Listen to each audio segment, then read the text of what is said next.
What's up, everybody? What up? Hi. Welcome back, Brooke and Anthony. So glad you are back with us. Happy to be back. It's been a It's been while. like a month now at this point. How long I have we think been gone? so, yeah. Feels like Yep. it.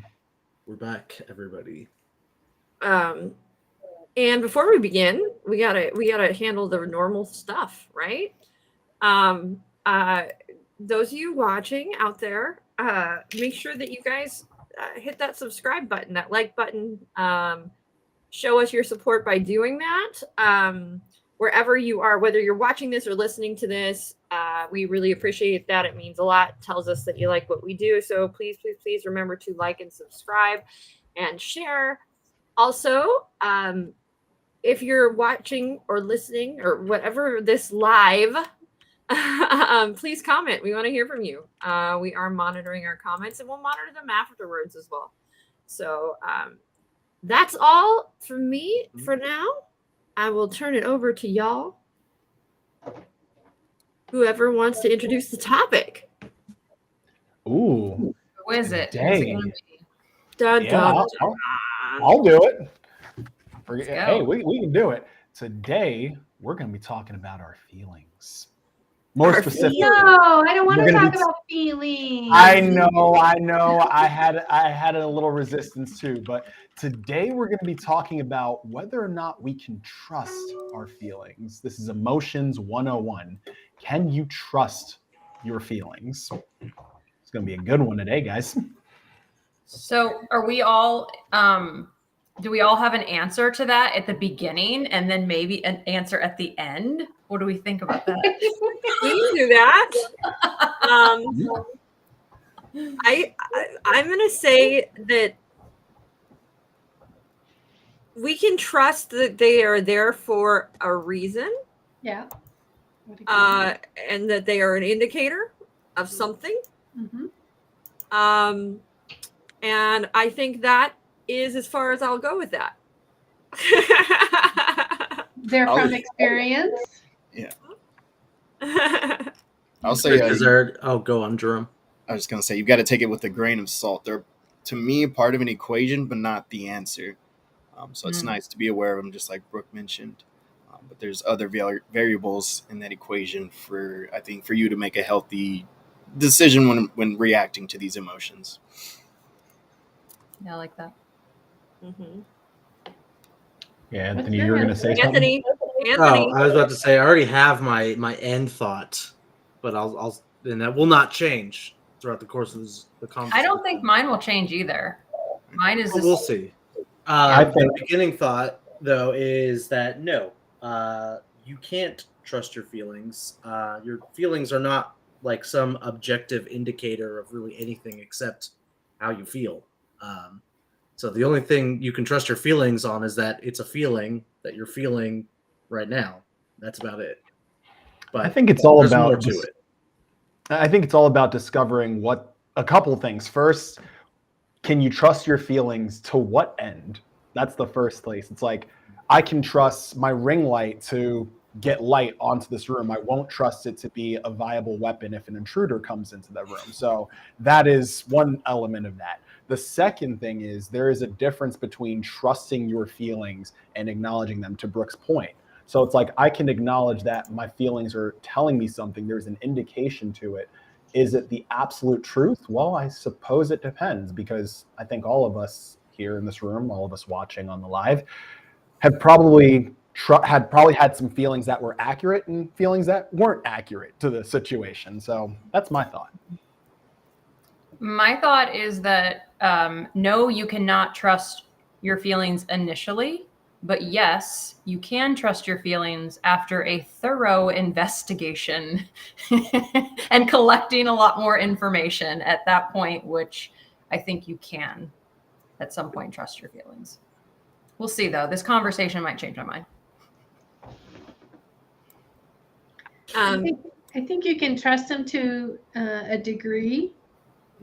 If you have had anything happen to you, let's call it trauma, any kind of trauma, and you are tapping into that emotion based on something that occurred, that's that's maybe where you have to take that with a grain of salt. Who said that? Anthony? Grain of salt? That was me.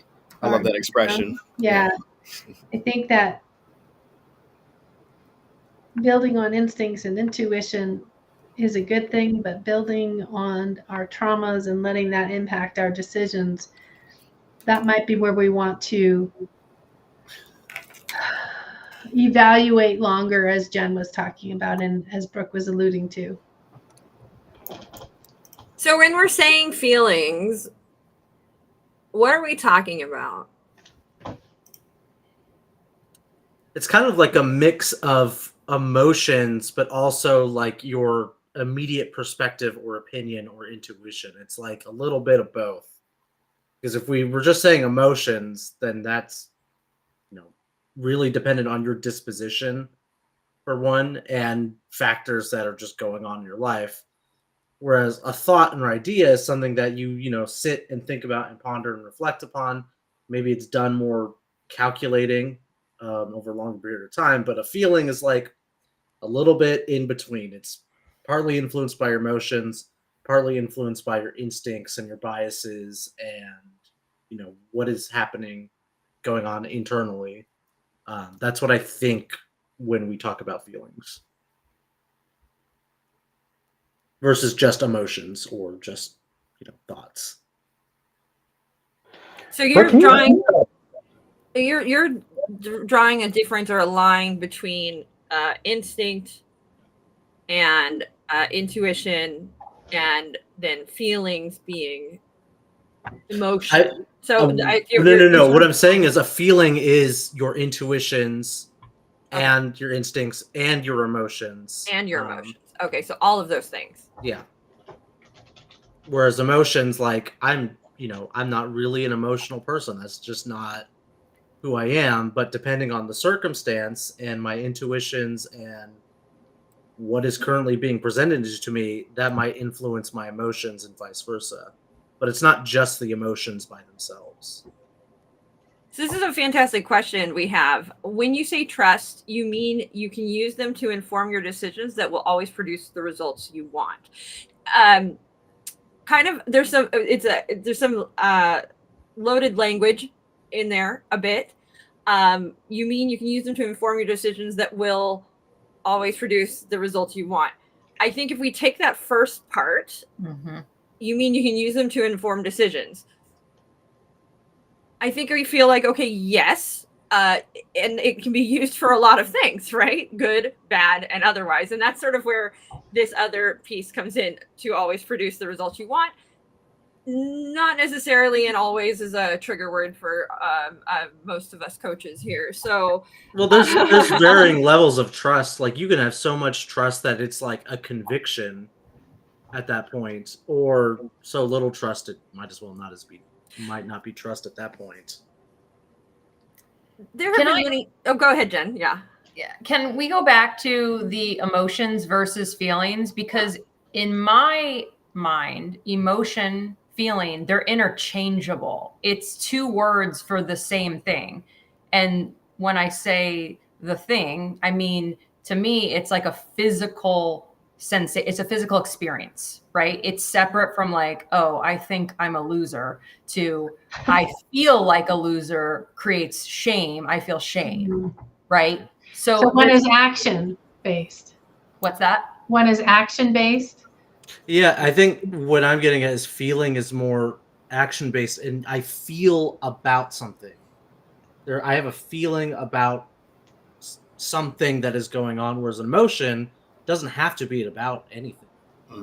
It's the emotion can just be there. You don't have to emo- necessarily feel it. Some people are very detached from their emotions, so they've got them. They don't feel them, whether they choose to like disavow the feeling or they're just like, okay, I'm not really an emotional person. But I get what you're saying, Jen, about like feeling is the word feel is in the word feeling. I feel Right. how I feel. So I understand where you're coming from, where it's like you feel your emotions.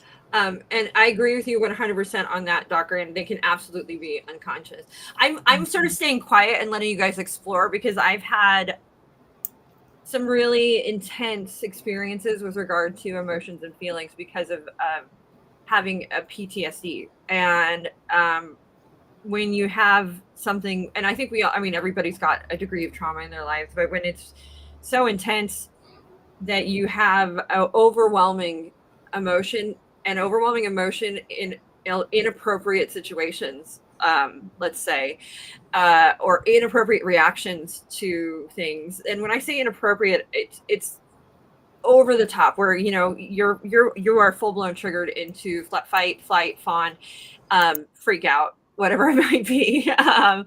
And I had to go through a great deal of growth in inner learning and retraining to learn how to acknowledge what the emotions were there for, why they were present, and then what I wanted to do with them and how to maneuver through them, and get to the other side without causing serious damage to my life and my relationships. And that was a lot and a long process. And I did, of course, do damage along the way because I was learning and trying to process in this experience of the world that was scary and foreign to me almost. And then I have a flip side of the coin where I can't tell what I'm feeling at all in the moment, right? So I'm just doing, and sometimes the doing isn't always the best thing. So I have to like separate myself so that I can process what's happening and then understand. And I have to sort of have gone through it and then come back around to it. So it's weird when we're talking about feelings. Sometimes I don't always know how I feel, if that makes sense. Mhm. And yes, absolutely is a physical reaction, for sure, that then can send forth a chain of events that cause a bunch of other reactions, and learning about that chain and all of these things. So it's interesting because when I said I feel like you can trust them as an indicator of something, I stayed very vague on purpose because that might be an indicator of the fact that you cannot trust what you are feeling in the moment. And that might be what that indicator is, which is interesting, right? It's a sort of double-sided coin. I think you can trust yourself in that moment, but I think you can also be aware that what you're feeling in that moment might be something different on what's really happening. Like, to not accept your feelings and how you're feeling in the moment, I think is an important piece, is to accept your feelings and what they are in the moment, so that you can, if you decide to, learn and grow and change in a way that feels more directly responsive to the situation. But not honoring them for where you are in that moment, I think also is an important piece, is to honor them for where you are in that moment. Piggybacking off of that, I think a very important foundation for that acceptance of the emotion is approaching your whole self with that compassion and empathy as well. Because if there is a side of you that's like, oh, I shouldn't be feeling this, or I don't want to trust this right now, then what you're unconsciously doing is dishonoring what's really going on inside you at that moment, because there's this image that you should have this under control. You should be stronger, in a sense, if you want to use that word. I know that in a sense. But yeah, honor yourself, acknowledge, accept, and then do something about that going forward. I will say it was like a pivotal moment for me in my recovery process. Essentially was I spent so long like shoving fear and emotion and all of these things down, and because I wanted to be normal and I didn't want to, it was not like I was denying it, and I had this moment. It was with Lisa, actually. We were talking where she was like, it's okay that it's there. I mean, what if it's okay that it's there? What if that's okay? And what if what if you look at it different? Like, what if you approach all of this stuff instead of shoving it down and use it for something else, essentially? And it was this really pivotal moment for me where I realized I didn't have to be, I guess I'm going to cry, ashamed of all of this fear and anxiety. But it was something that I could utilize to help me get better and teach me, which was pretty cool. And so that was a really, really powerful and pivotal moment. Haha, that's awesome. Sam is amazing. Thank you. Thank you. Brock, I could just hear it in just Oh, yeah. even as you were starting it. Gosh. Well, it's just looking back to a person that was how different I was then versus now. And it's so cool to see that growth and that possibility, right? I was somebody that was much more capable. Like I did this, right? And I found a way to resonate in a much more even plane. And I like it so much better, right? Life is so much easier once you figure out some of those I guess tougher things, get over those hurdles and find a way to sort of not take them, it's not that simple. It's not as simple as figuring out not to be freak out at everything, right? We have to learn how to do that. I can say, oh, this is the solution. I mean, but truthfully, there's a lot of internal growth and work that has to happen. And when that happens, though, it's so cool to be on the other side of it and be able to share that. So when we're with our clients, I just like circling to coaching. How do we treat trusting our clients and their emotions? Or we'll start with that. I'm not going to stack questions. I think that begins before you even get into the coaching session. I always tell students that how you treat clients is not going to be different than the story you tell yourself about them. Part of being in this coaching role is acknowledging that your client is naturally resourceful, whole, complete, capable, all of the synonyms in the thesaurus of trusting your client words. So having that, trusting that, and I've put it this way, it's like you have your own, speaking to the coaches, like you have your ideas on what's right, what's wrong, what's productive, what's not. So do your clients.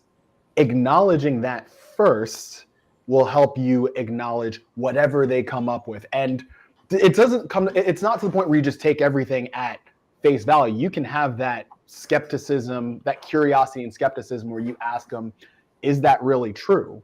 Is that emotion really true?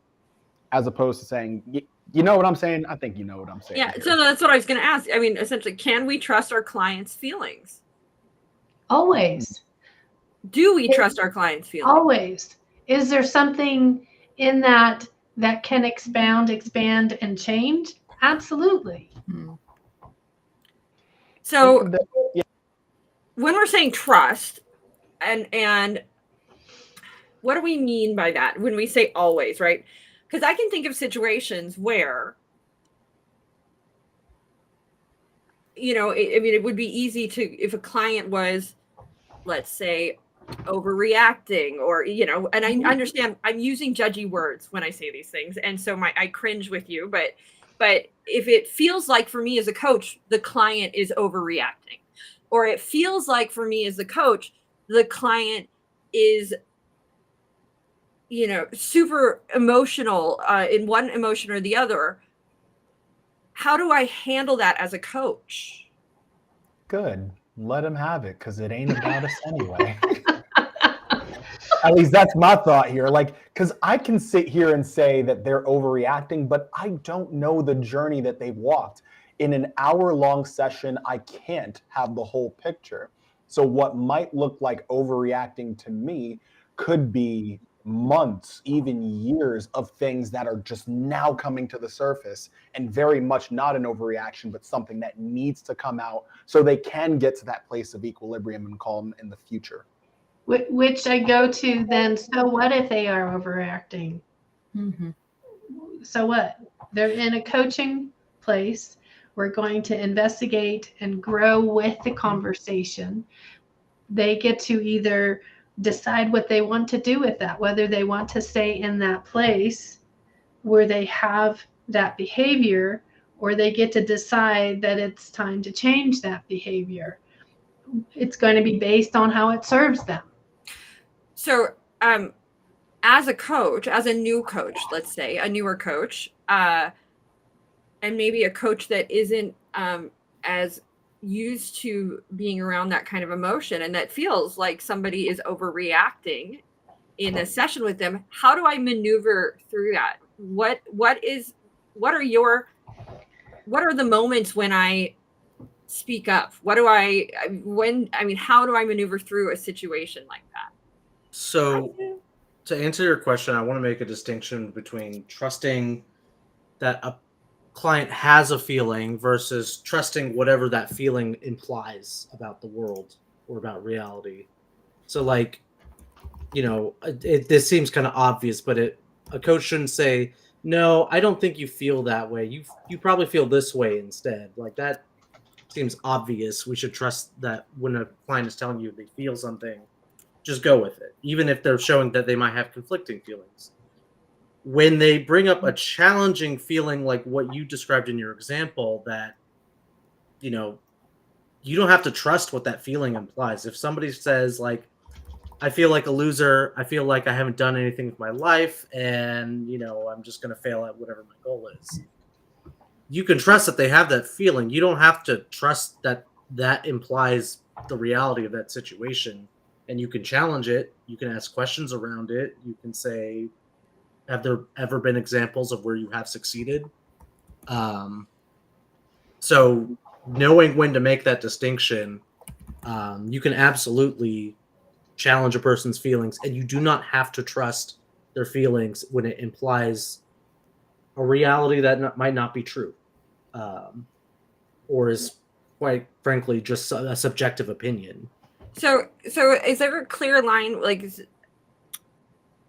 between trust and holding space for, or belief and trust? What do you mean? So what I hear you saying in this is that we don't have to believe a client's, I guess, and I'm trying to find the right, not experience of the world, or not point of view of the world.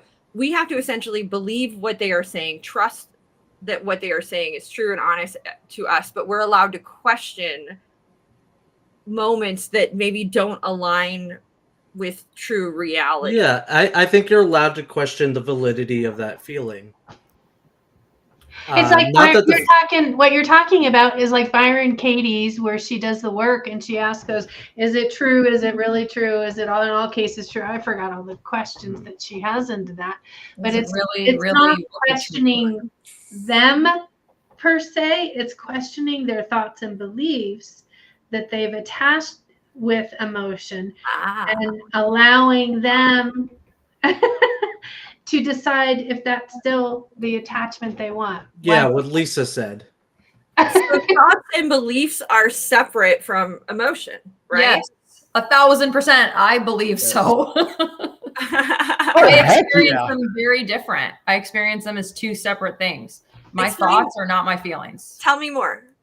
Well, my thoughts directly create my feelings, but typically, if I slow down, so if something happens, I get really angry, I know that is a cue to slow down and go, what am I thinking right now? And it's usually something like, this isn't fair. How dare they? It's like some really dramatic thought. It's not anything like, okay, yeah, that sucks. And it's not the end of the world. There's no like logic. It's just a really dramatic thought. And so then I can go, okay, well, of course you're feeling that when you're thinking that. Okay. And I just usually sit with it. And then sometimes I invite, like, okay, is there any other way to think of that would maybe feel a little less charged? So more neutral. Typically there is, for me, at least.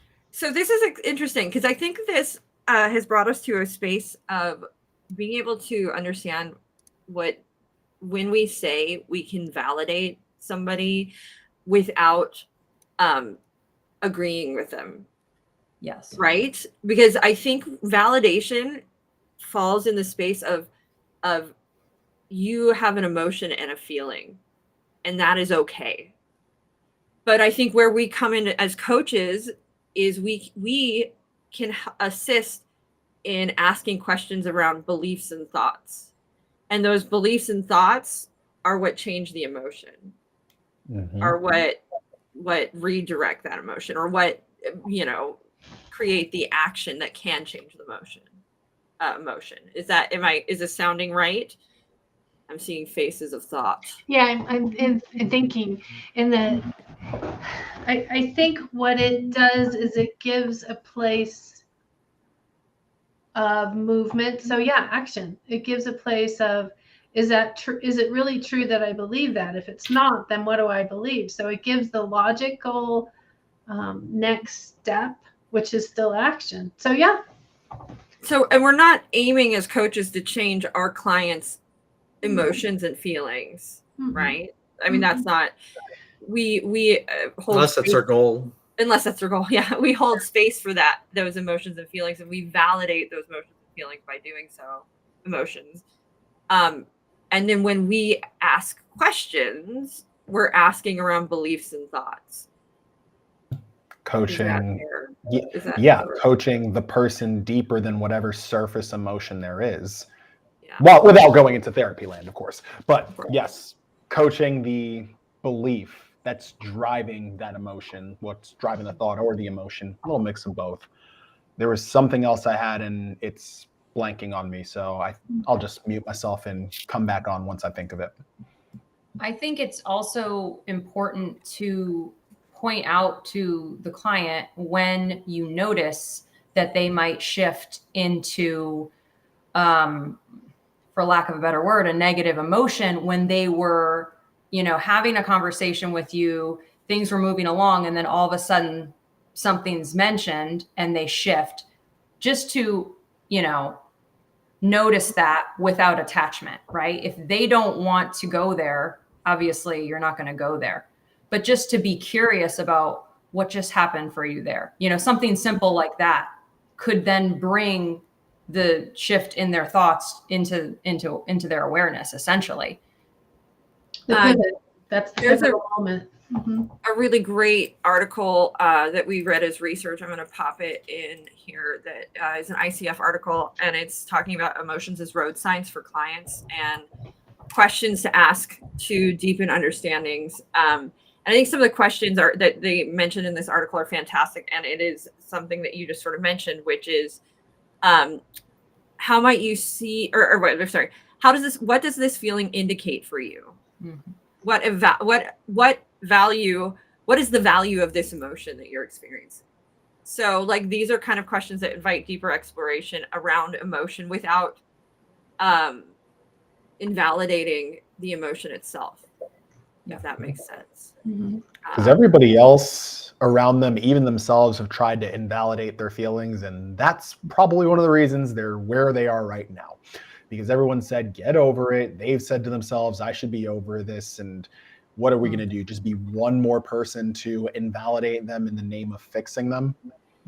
Well, and what's funny is, so like, I love this example in this article. If you have a client, and this can happen, all of us have felt this way at one time or another, that comes in and says, I'm feeling stressed all the time.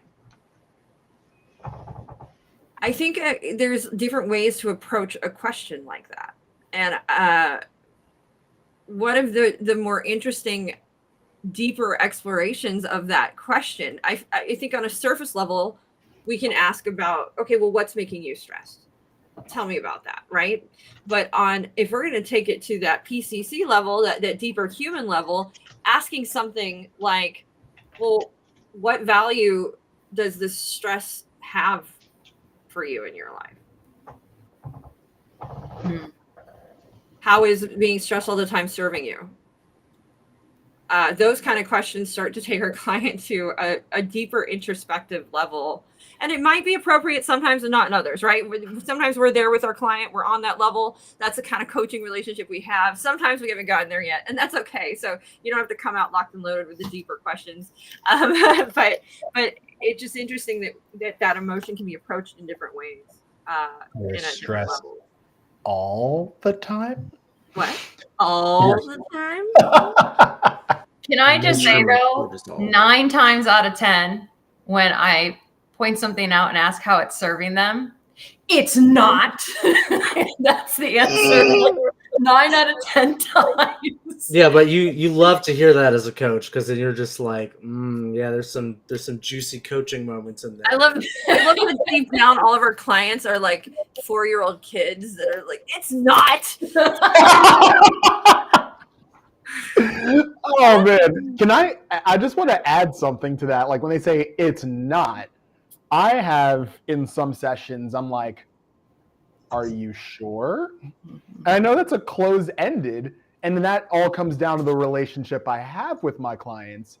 But the truth is, every single one of us hold on to things for better or for worse because it is serving us in some way. How it's serving us, again, for better or for worse, that's between them and whatever that thing is. And it may not even be for better or for worse, right? There's no judgment there, but it's serving us somehow. And what I mean is, it's like, is it getting them the result that they want? Maybe not, but it's getting them something. So when I say for better or for worse, it's not like in our perspective, it's however that's manifesting for them. I'm just pointing out your black and white thinking there, Sam. That's all. Love it. More 102 talk. Bring it on.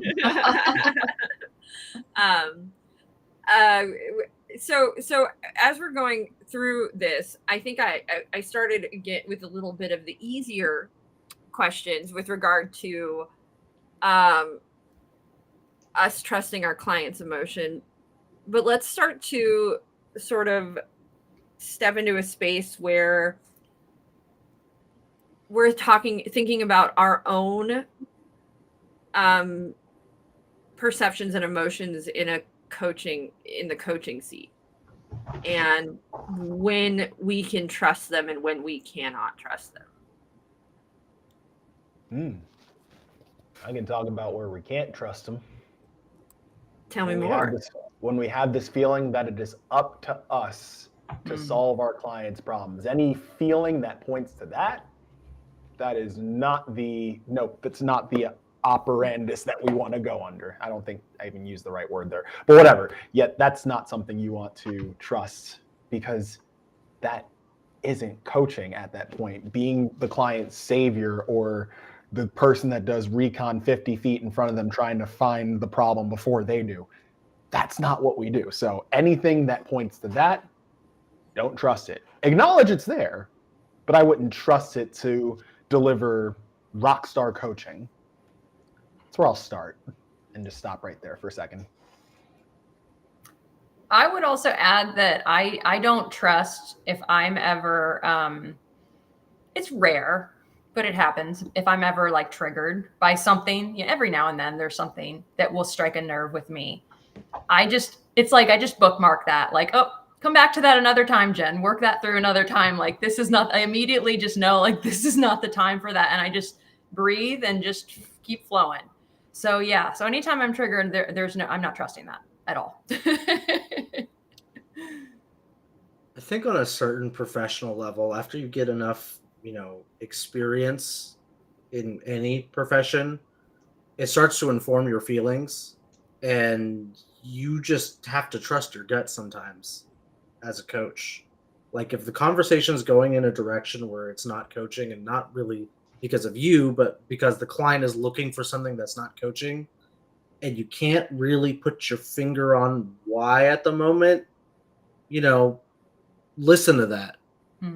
Tune in and reflect on that, because it may, lead to it might lead to you adjusting the way you're coaching, so you're staying on the coaching path and not going to therapy realm or psychology realm, or knowing when to refer your clients to a professional, because it's not always clear cut. There was a recent, I'm not going to get too into detail, but there's a recent example where I know of somebody who could have coached somebody, maybe not coach somebody on a specific coaching topic, and just kind of had to trust her gut and let him go. And it probably was for the better that this person's client was let go, in the long run. But the only reason why you had those feelings in the first place is because you're a professional. You have experience to fall back on and training to fall back on. Mm. And that's see where what you're caused that feeling in the first place, even though it's kind of hard to articulate in the moment, where this might be wrong. Upon later reflection, you can, figure that out. Mhm. But in the moment, that feeling will inform what you need to focus on. And like you guys said before, it's a signpost. It's a little stop sign that's telling you, hey, be aware of this.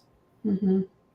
I'm being overly vague because I don't know how much detail I should share about that example. But Well, I think I'm found. I think you're presenting a good example in that, based on the education, the knowledge that you garner, sometimes you recognize it, but you don't recognize it. Right? It's staring at you, but you can't name it to put the category, right? But you recognize what's happening, and you follow your instincts and intuition to make that correction appropriate for the moment. Yeah. Brooke, you're muted. I'm just going to be a little bit crass or uncouth or non-PC. I'm just going to be a little bit blunt right now. There might be moments and clients that feel, when you work with them, it feels physically draining. It feels painful. It feels like you are banging your head against the wall. And that's okay. And it's okay to stop working with those people. You're not bound to subject yourself to that level of torture for an hour, whatever your time is, for the next 12 weeks. If you hit a point and it is painful or so uncomfortable, it's okay at that point to say, that's not a good fit. And trust that feeling in yourself as a coach. You're allowed to do that. You don't have to suffer through. You don't have to grin and bear it. And that's not, I'm not saying that this is happening for one reason or another, that there's something wrong with that client. There's something wrong with you as a coach. That's not it at all. It's just sometimes it's miserable. There's just miserable matchups. It's just not a good mix. It just doesn't work, right? It's We're just not not everybody's for everybody. No.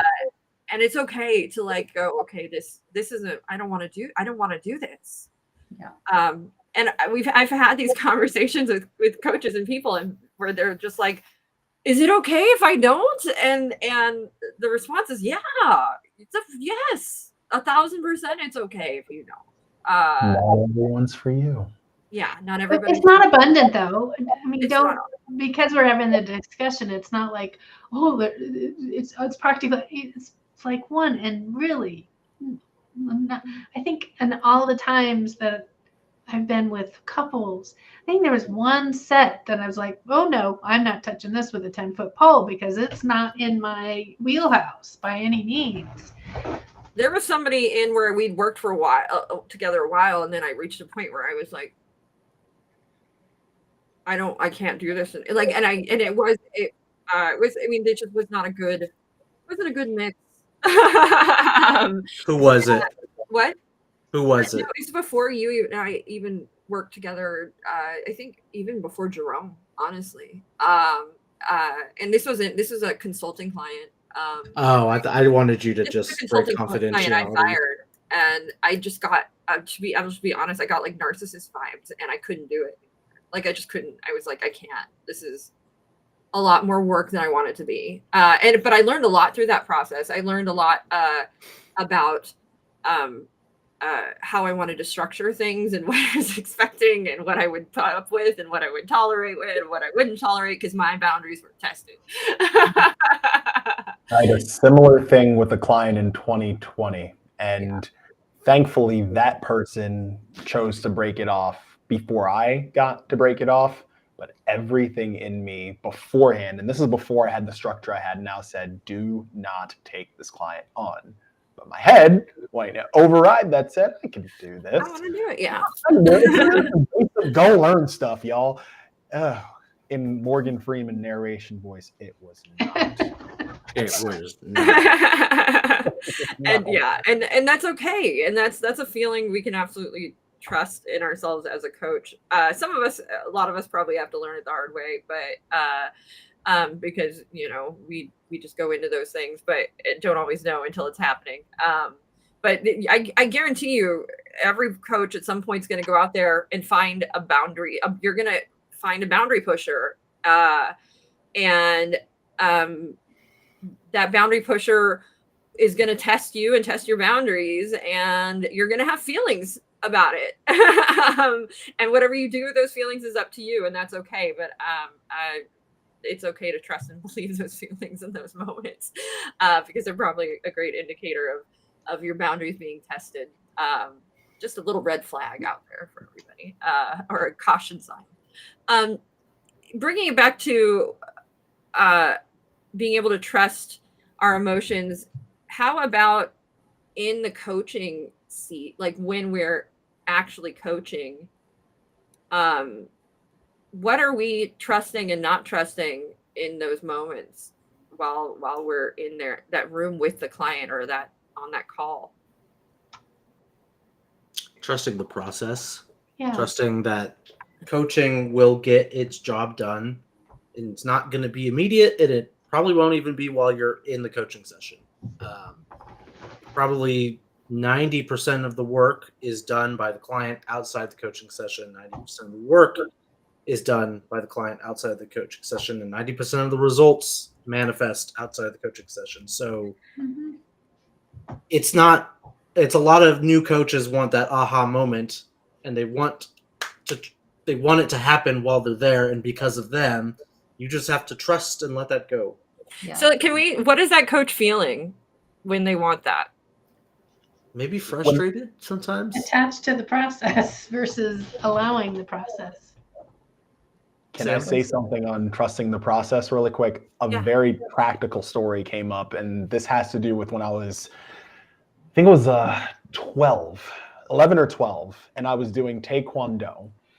And something that became so evident to me the moment where I had to literally kick a stick out of someone's hand while they were coming at me with a stick is that all the work in preparing for the real world situations, that's done in the Taekwondo classes. Like, you learn your kicks, you learn all their stuff, but when you get out of the room, that's where everything is really applied. Like, no, I didn't go around kicking people in the face and all that stuff. However, when someone came at me stick in hand, ready to swing off on, I don't know what's going on, instinctively just, bow, I can't do it as high, y'all. I'm not as flexible as I used to be. Just bam, stick flew out his hand. He was shocked. I was shocked. I didn't feel it on my face. It's like, you gotta trust. Like, my...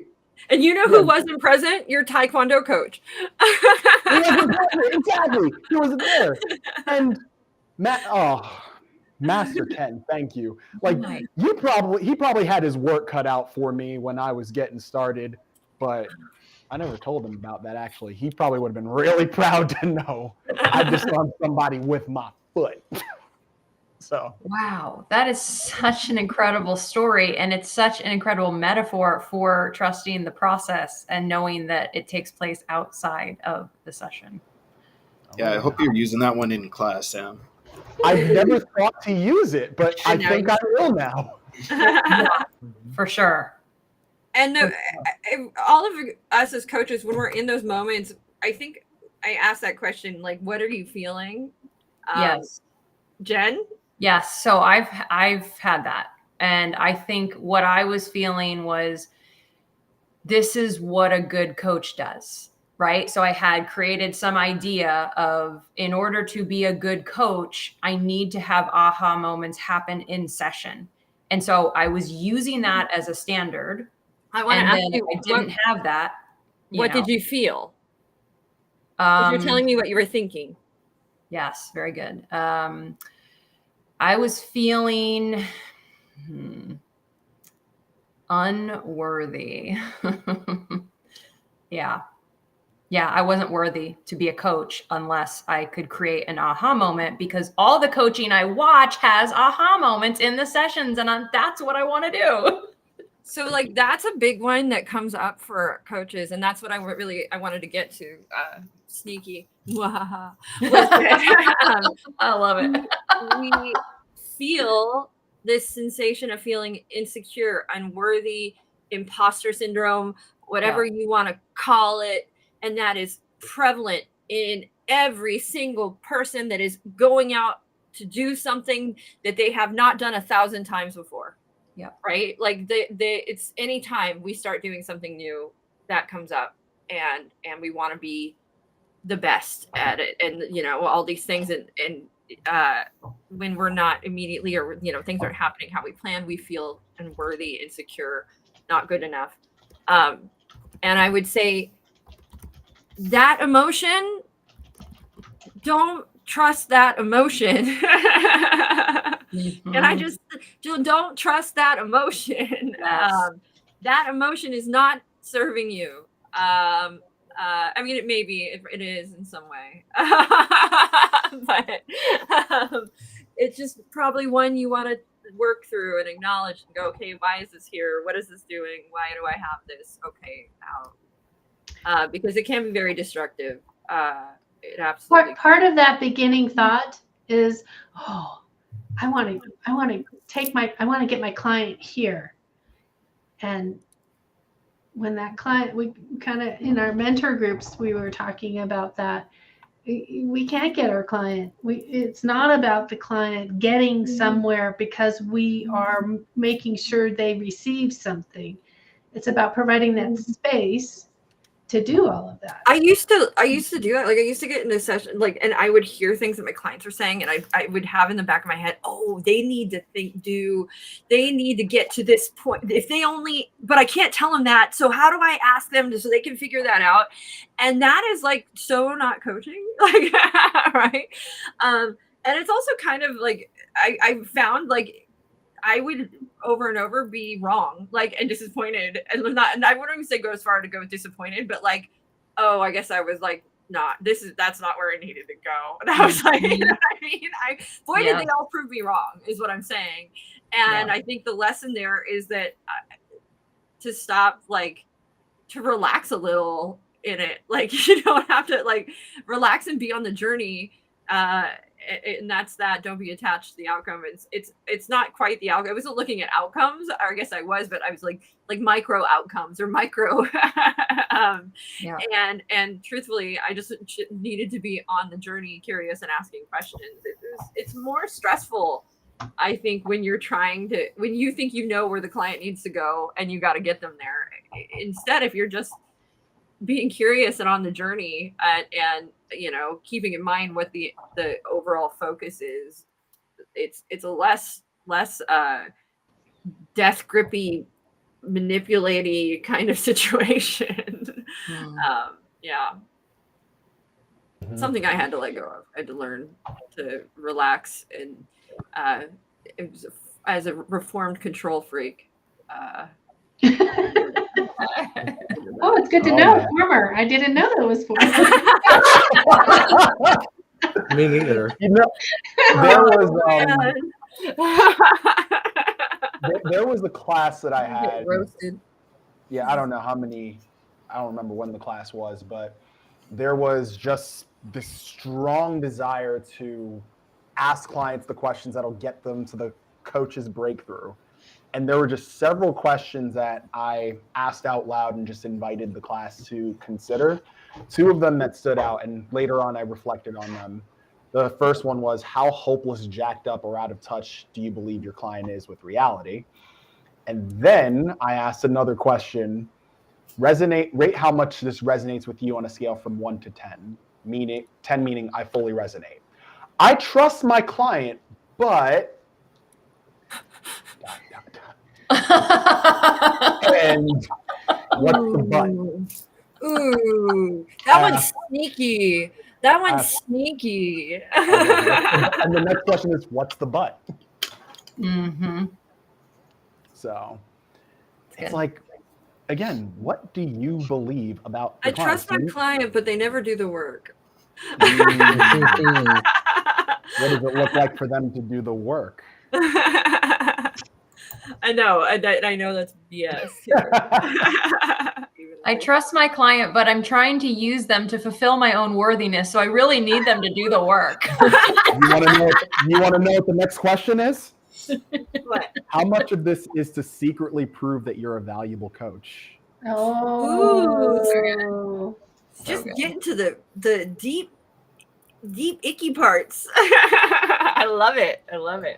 I mean, for anyone watching this, like, this is so normal, right? Like, this is so normal. I don't know. I mean, come on. Is there a coach that doesn't go through this season where they're, I mean, you tell No. me. I don't think so. And that's what, like, we're validating. Let this be a validation. We're roasting each other in it, but truthfully, it's something we have all experienced, right? Every single one of us. No, I'm kidding. So Lisa, the I mean, we all know Anthony's perfect. He don't have those moments. I was about to say, I don't think I do, but that's because I don't particularly enjoy coaching. But,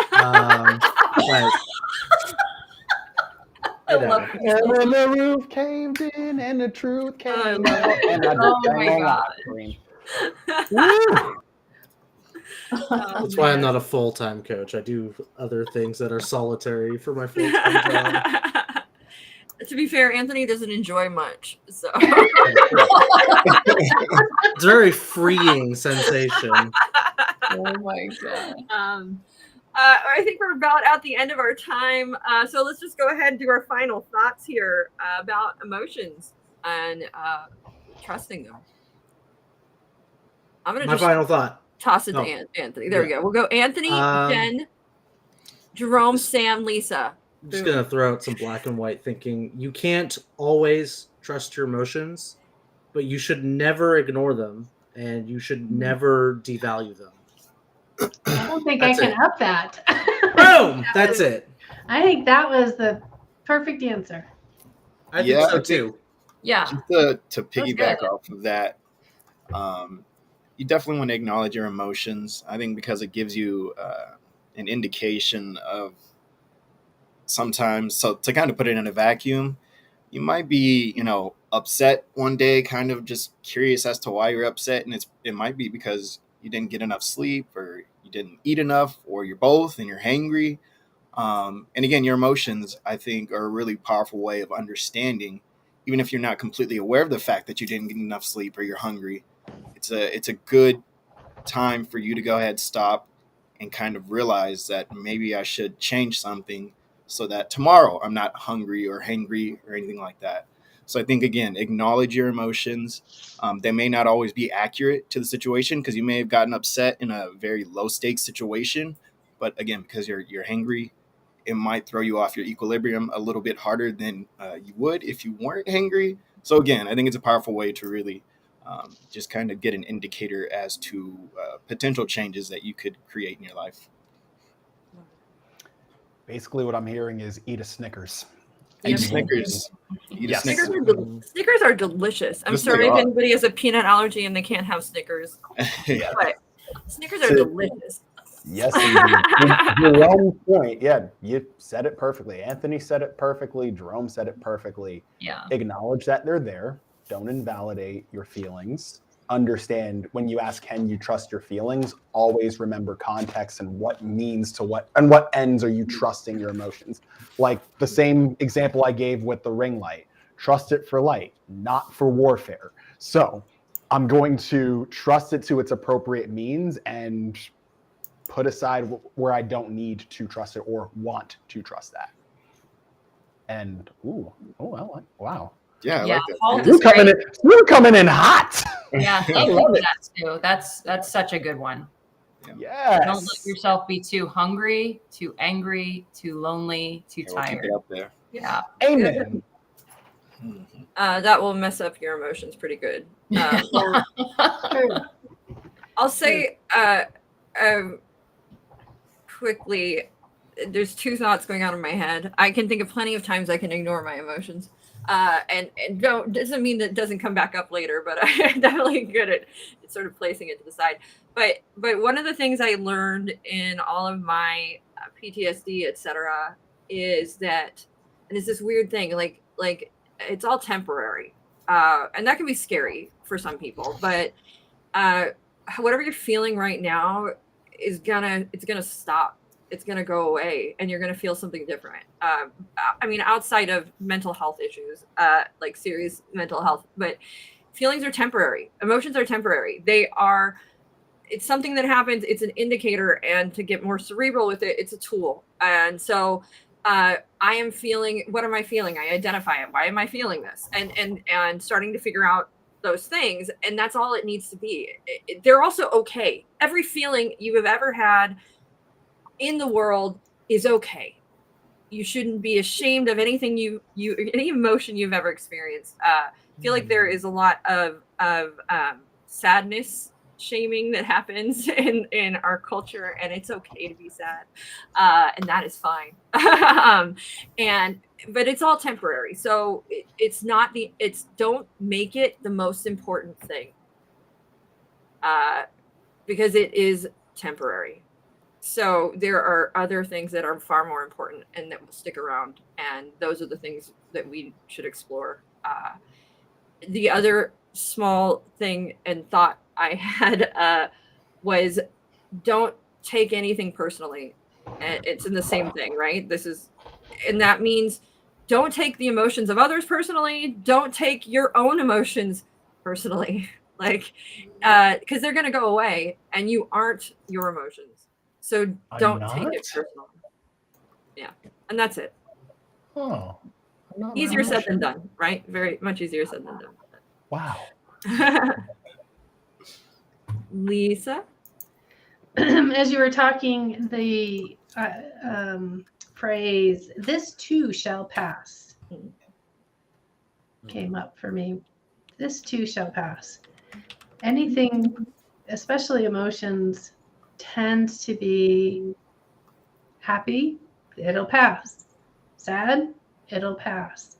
Life is an action, right? Providing grace for ourselves, know that you're alive, you have emotions, they're not going to be always in your best support, but this too shall pass. As you learn, grow, and accept and make changes that work in your direction, grace is among us. So practice the grace and acceptance of self. Jen, did we go to you? Did you get skipped? Yes, but I feel like I got nothing left to top everyone else. Like, gosh, good closeout. I love it. Awesome. All right. In that case, sign us off, Jen. So if you are just finding us, please check us out. We have 3-day live intensive classes to get you We're certified. not dead. What's that? We're not dead. We're not dead. We're alive. Sorry. We're alive, yes. And we Okay. Took us a minute. And for those of you who are joining us for the first time tonight, welcome. For those of you who are joining us from before, welcome back. We love you. And like, subscribe, comment. I don't know. What's the rest? I think you did pretty good. Like, subscribe, comment, share. Thank you so much, everybody who's in here. Sue, Dagrin, Dressy, welcome in. David, Paula, we had all kinds of people popping in and saying hello. We love seeing every one of you. So thank you so much for being here. And we'll be back next week, same bat time, same bat station, at 4 p.m. Pacific Standard Time with Certified Life Coach Institute, CLCI Live. Emotions 101. We're going to keep talking emotions next week. So we will have more. I think we're going to talk about glimmers, triggers and glimmers. Yes. So, yeah. Love it. fun.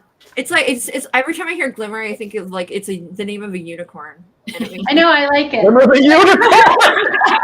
Oh, I had a toy when I was a kid, and it was called a shimmer. And so when you say glimmer, I always think of those toys. They Ooh, don't maybe exist. maybe we can find out what a shimmer is too.